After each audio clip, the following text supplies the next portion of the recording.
Now, sort of going back in terms of explaining the planning process for people who maybe are new to it, I was certainly confused 6 years ago when I came to sort of think about building that, you know, how does it go down the route of the delegation versus the planning committee stage? And I think people are interested to know, on a very basic level, actually what happens to a planning application once you submit it, and how does it go through those two different channels? Well, basically, if an application comes in as a single one-off plot, generally speaking, it's going to be a delegated item, and it's going to be dealt with within 8 weeks.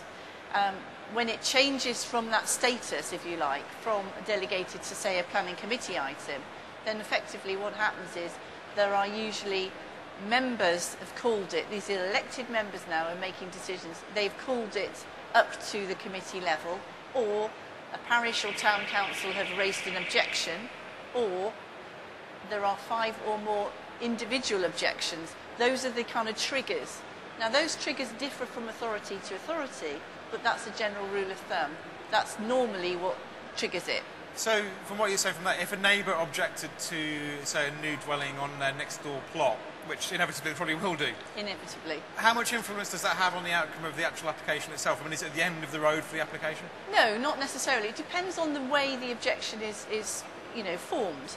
If the objection is based on planning merit, so for example, we don't like the house because its bulk and mass is too large, it's sited incorrectly and too close to our boundary, and we're overlooked.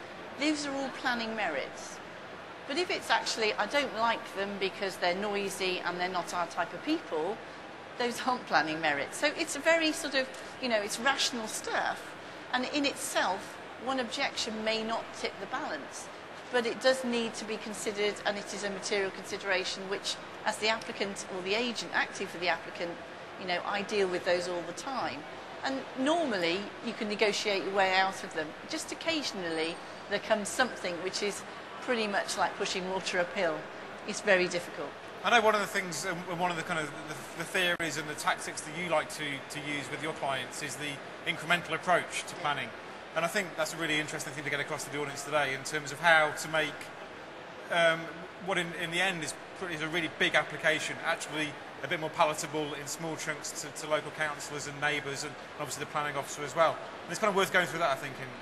Well, an example of a site that I've been alluding to today in the presentations in the show, I've got a site at the moment I'm looking at. It's a big, plot of an acre.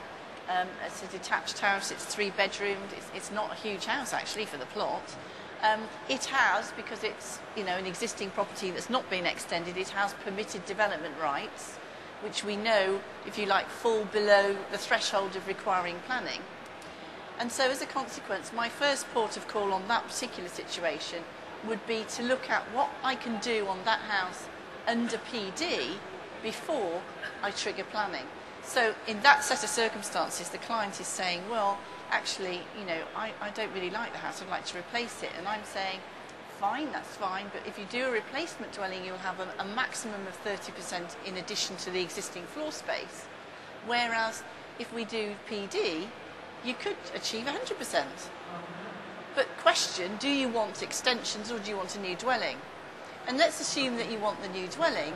Well, there's a garage here, we could extend that first with the house's permitted development, but the minute you take that house out and you demolish it, you wipe the slate clean of permitted development with that house. And when they give you planning permission for your replacement dwelling, they often will remove permitted development rights. So it's all about timing. And would you actually have to build the house and actually almost enact the permitted development rights and then knock it down and start again? Or would you be able to sort of say to the council, look, I know my permitted development rights, I can extend this by 50% or 100%, as you say, theoretically, on paper, and then say, yeah, but actually I want to replace it?